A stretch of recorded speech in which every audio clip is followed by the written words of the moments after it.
할렐루야. 오늘 우리에게 주신 하나님 말씀 제목은요, 그리스도 안에서입니다.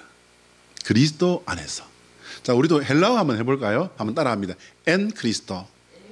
한 번 더요. 엔 그리스도. 엔 그리스도가 뭐냐면요, in Christ라는 뜻이에요. 그리스도 안에서. 여러분, 2016년도에 우리 나라에 아주 그 인기리에 방영된 그 드라마가 하나 있습니다. 덕계비라고 하는 드라마가 있었는데요. 저도 이 드라마는 참 재밌게 봤습니다. 보면서 그 영화적인 기법들이 이렇게 아주 잘 배열되고 정말 준비를 잘하고 많이 한 그 부분들이 보여서 참 재밌게 봤습니다. 근데 여러분, 혹시 이 도깨비라는 드라마의 위험성에 대해서는 혹시 알고 보셨습니까? 그러면 그동안 들었던 그 말씀들과 그 말씀들을 가지고서 우리의 생각과 마음들, 그리고 또 이 생각의 구조들이 이렇게 만들어진 것들을 가지고 조금만 시각을 가지고 보면요, 살피는 생각을 가지고 보면은 누군지 다 발견할 수 있어요. 무슨 말이냐면, 드라마 속에는요, 이 설정이라는 게 있습니다. 이 도깨비라고 하는 드라마 속 설정에 인간의 삶이 매번 주어진다라고 하는 그런 내용의 그 주된 이야기를 끌고 가는 이야기가 딱 구조를 이루는 그 설정이 눈에 딱 들어옵니다. 이제 그 뒤로는 뭐가 된다고 말합니까? 무로 돌아간대요. 무. 왜?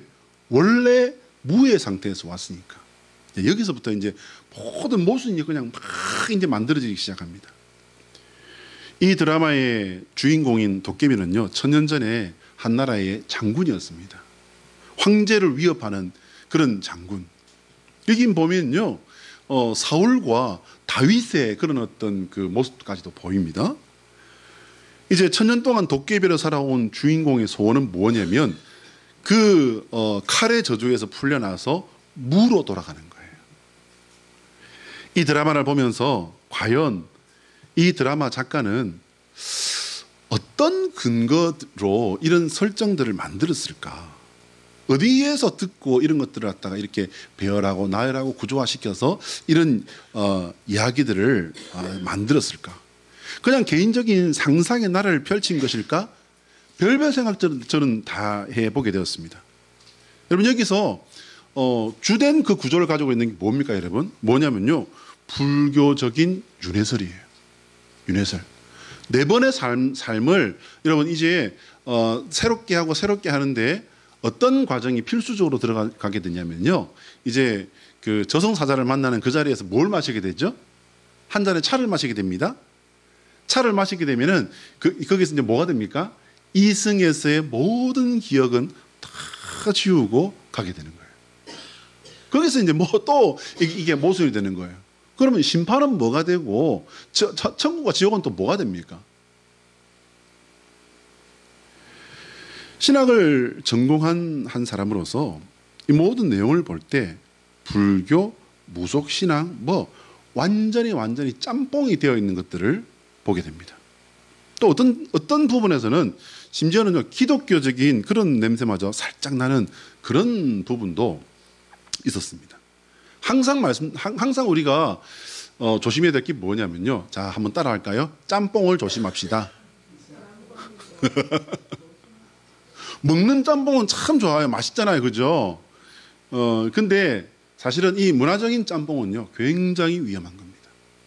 왜냐하면 거기에는 누군가의 아주 그 의도적인 그런 그 목적이 거기에 같이 도사려 있기 때문이죠. 문제는 이 드라마가 굉장히 재미있게 그리고 너무나도 잘 만들어졌다는 겁니다. 당연히 많은 사람들에게 큰 영향을 끼쳤다고 봐야 됩니다. 그래서 도깨비를 촬영한 그 우리 이 지역에서 가까운 그 주문진 방파제에 지금도 관광객들이 찾아오고 있다는 사실을 아마 우리 동네에는 모르는 사람이 없을 겁니다. 이게 여러분 몇 년 전이에요? 아까 제가 말씀드린 바와 같이 2016년도에 만들어졌어요. 그러면 거의 10년이 이제 가까워오는데 지금도 사진을 찍기 위해 드라마 여주인공이 그 둘렀던 목도리 있지 않습니까? 빨간 목도리 이만한 거 얼마나 치렁치렁 감았는지 그냥 목이 이만해지잖아요. 그냥 빨간 목도리를 걸친 사람들을 그 주변에 가면은 언제든지 볼 수 있습니다. 심지어는 한여름에도 볼 수 있습니다. 과연 이 드라마가 사람들에게 끼친 영향이 그러면 여러분 이 빨간 목도리뿐일까요? 제가 문제를 하나 드리겠습니다. 여러분 그 드라마 계속해서 워낙 많이 인기가 많았었고 또 잘 만들어지다 보니까 지금도 뭐 간혹 이렇게 계속 재방송을 하고 있습니다. 그러면 여러분들 조금만 눈여겨보셨으면 아실 텐데요. 그 저승사자가 받는 카드, 무슨 카드인지 아시죠? 이제 이 세상에서 저승으로 부름 받는 사람들에게 이제 가는 카드가 있어요. 이 사람은 이제 데리고 와야 된다라고 하는 명부라고 하는 이 카드의 글씨가 어떤 글씨였는지 혹시 기억하십니까? 기억나세요? 빨간 글자로 되어 있었는데 이런 카드에 안 보셨습니까? 그러시구나. 뭐로 되어 있었냐면요. 한자로 되어 있었어요. 네. 한자로 되어 있는데 그 한자는요. 특별히 우리나라와 일본과 중국이 같이 쓰는 그런 일반 한자가 아니에요. 이 간체라고 하는 현대 중국어가 여기에 쓰여집니다. 여러분, 단순히 이것이 옛날로부터 이제 이야기가 내려왔기 때문에 한자가 여기에 적용이 되었다라고 생각하시면 이건 굉장히 단순한 생각이에요. 거기에는 정자 한자가 아니라 현대 중국어 간체가 들어갔다는 거예요. 간체. 자, 한번 따라할까요? 하나님의 소원은 우리가 예수 그리스도 안에서 확실한 부활신앙을 가진 성도가 되는 것이다. 시작. 하나님의 소원은 우리가 예수 그리스도 안에서 확실한 부활신앙을 가진 성도가 되는 것이다. 할렐루야. 어떤 것에도 흔들리지 아니하고 확실한 부활신앙을 가진 예수 그리스도의 사람 되시기를 주 예수 그리스도의 이름으로 축복합니다. 자, 여러분, 신앙생활 확실한 그 믿음을 가지고 살아가신 여러분에게 굉장한 우문이 될 수 있는데, 그러나 제가 의도를 가지고 다시 한번 여쭙습니다. 여러분은 부활을 믿습니까? 아멘이신가요? 저도 아멘입니다. 예수님께서 십자가에 달려 돌아가신 후에 3일 만에 살아나신 사건을 부활이라고 하지요. 예수님께서는 분명 인간의 몸을 입고 계셨지만은 하나님이셨기 때문에 죽음의 모든 권세들을 다 깨쳐버리고 살아나시는 거, 이거는 예수님께서 사람의 모습을 하고 계셨지만은 초자연적인 그런 어떤 것들을 행하실 수 있는 하나님의 권세가 있는 하나님이셨기 때문에 라고 생각할 수 있습니다. 알겠습니다. 근데 문제는 뭐냐면요. 나도 예수님처럼 부활을 하게 된다는 것이 오늘 사도 바울이 전한 메시지예요. 내가 누구예요? 사도 바울을 말하는 게 아니라 사도 바울도 마찬가지지만 나 It's me. 나를 말하는 것입니다. 제가 여러분께 여쭙는 것은 뭐냐면요. 이걸 믿는가라는 것입니다. 예수님께서 부활하신 사건은요, 이미 2000년 전에 지나간 거예요. 그리고 이것이 지금까지도 그 부활의 능력과 영광이 계속 함께 오는 겁니다. 그리고 이것은 영혼까지 같이 갑니다. 그러나 여기에 내가 믿음으로 함께 하고 있는가, 그것이 가장 큰 문제입니다. 우리가 부활을 믿고 부활을 말하는 근거는요, 예수님의 부활이에요.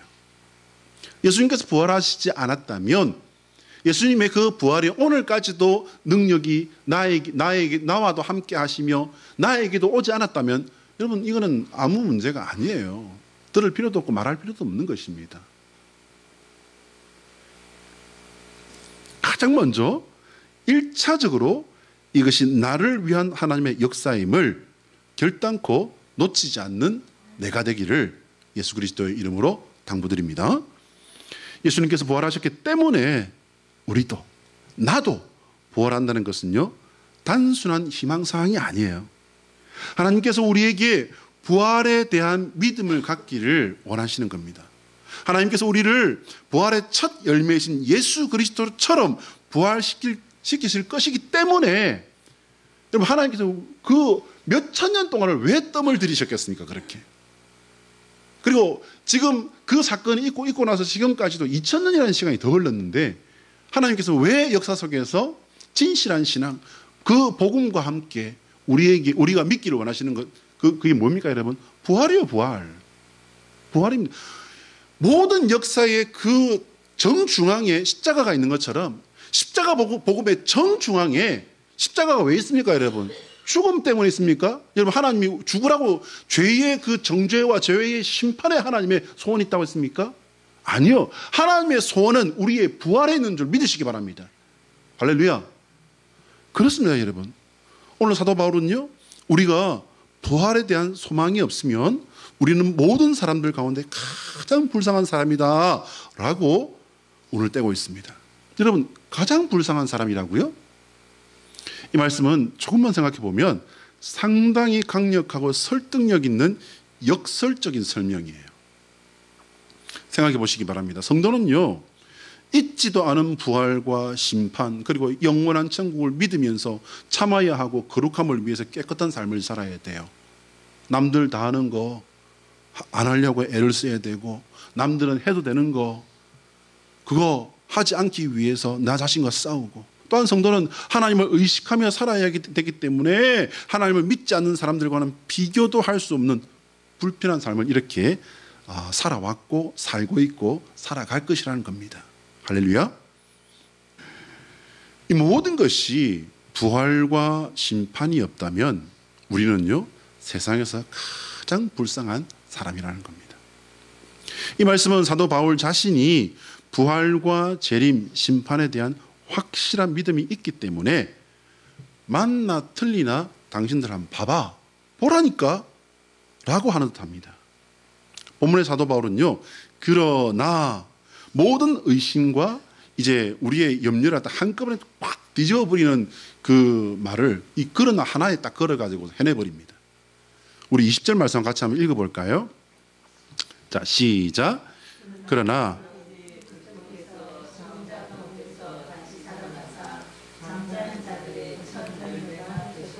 아멘. 그러나 이제 그리스도께서 죽은 자 가운데서 다시 살아나사 잠자는 자들의 첫 열매가 되셨도다. 이 잠자는 자들이 누구예요? 죽은 자예요.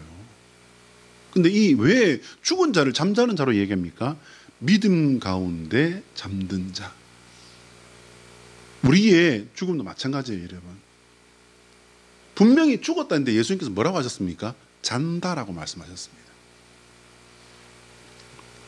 사랑하는 여러분, 믿음 가운데 예수 그리스도 안에 있는 사람은요, 죽음이 뭐냐면 잠드는 거예요. 담아 놓으시기 바랍니다. 사도 바울은 부활하신 예수님을 직접 만난 것은 분명히 아니에요. 다메섹 도상에서 빛과 음성 그리고 그의 눈을 멀게 하는 능력을 통해서 예수님을 만난 거예요. 영광의 빛이 나타났다고 했어요. 예수님의 음성이 그에게 다가오신 거예요. 그럼 뭐라고요? 눈을 멀게 해버리십니다. 그게 뭡니까? 능력을 그 몸에다가 확 심어버린 거예요. 그리고 주님의 명령을 받고 달려온 아나니아라고 하는 제자가 그를 찾아와서 그의 눈을 다시 보게 합니다.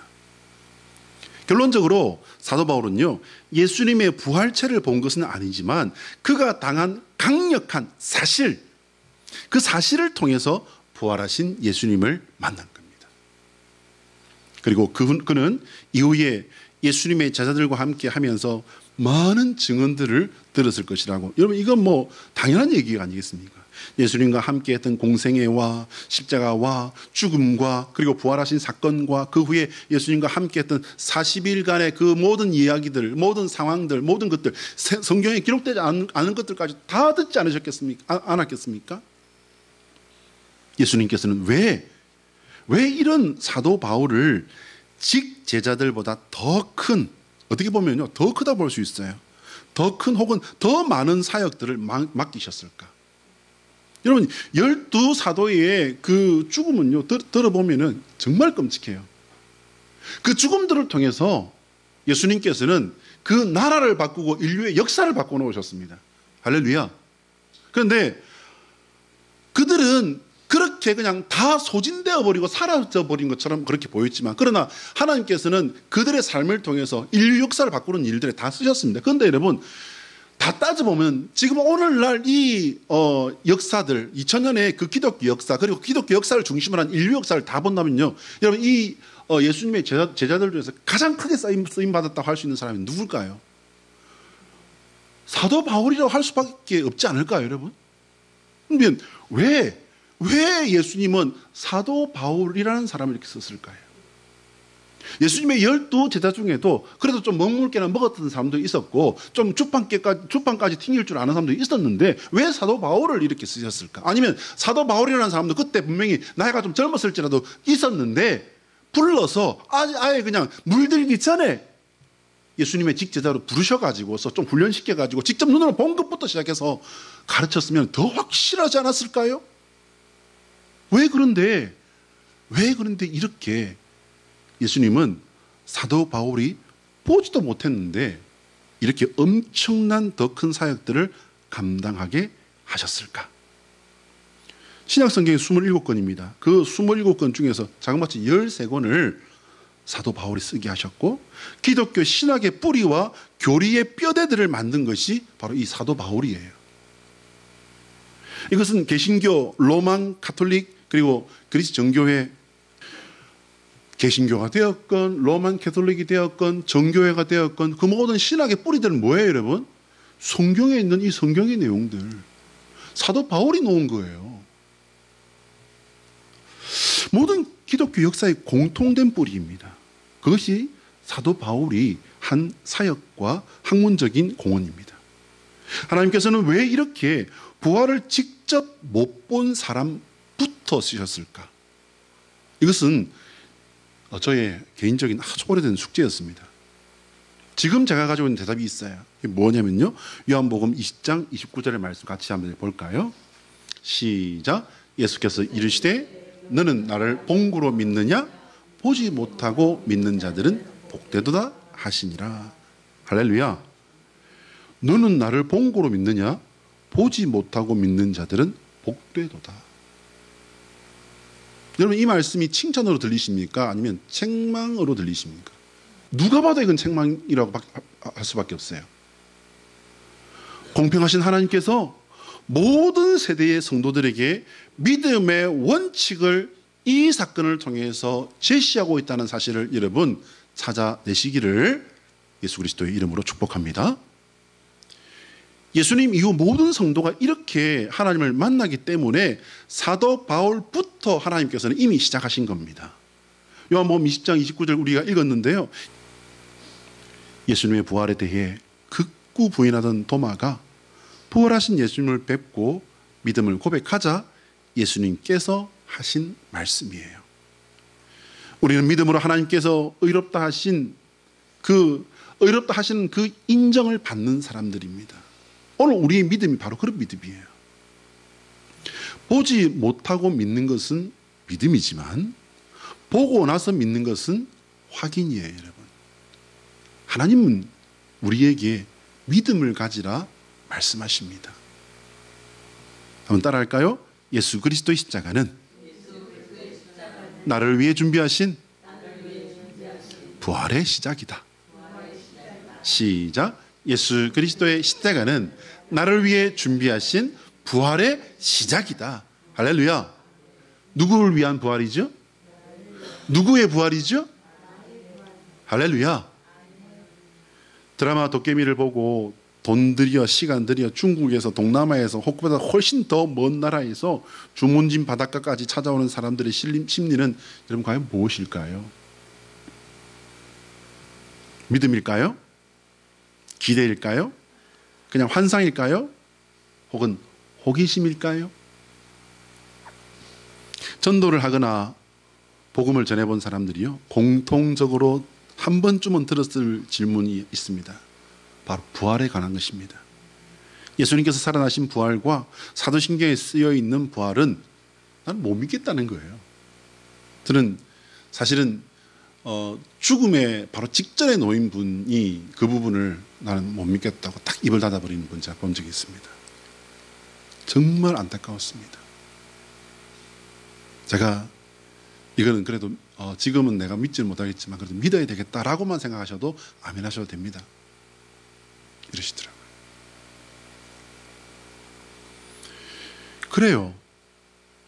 충분히 이해가 갈 수도 있을 것 같습니다. 예수님을 나의 구주로 영접한 우리도 한참 걸리는 것을 앉은 자리에서 이해하기를 바란다는 것은 분명히 무리가 있습니다. 그럼 당신은 부활을 어떻게 믿고 있는 겁니까? 나는 부활을 어떻게 믿고 있습니까? 부활, 재림, 영원한 생명, 천국, 이 엄청난 모든 것들을 어떻게 믿는가 말입니다. 첫 번째, 예수님께서 부활의 첫 열매가 되셨기 때문이에요. 두 번째는 예수님의 명령을 받은 제자들이 성경을 통해 전했기 때문입니다. 기록해서 전했기 때문입니다.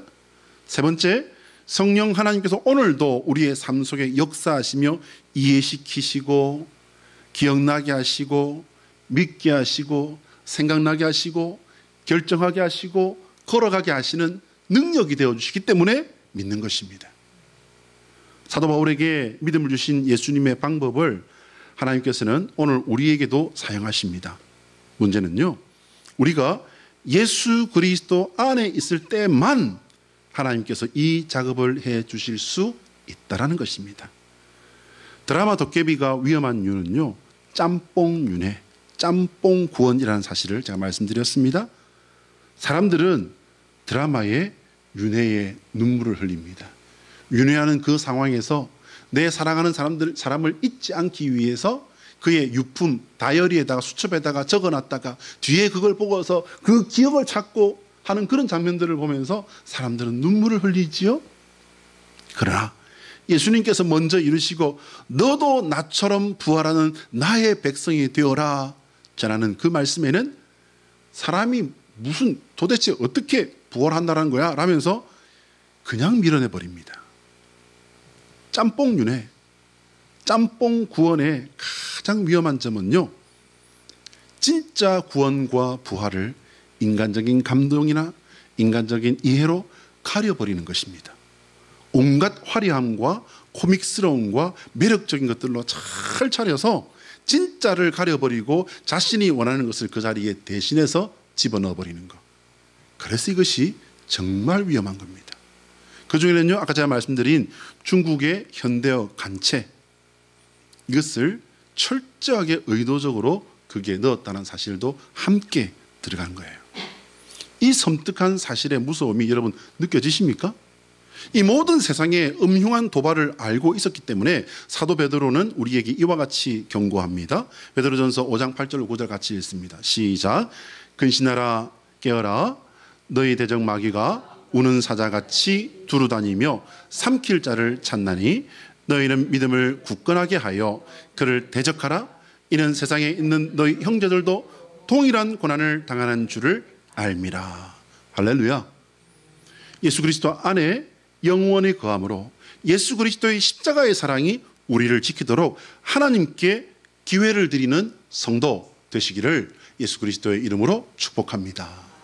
기도하겠습니다.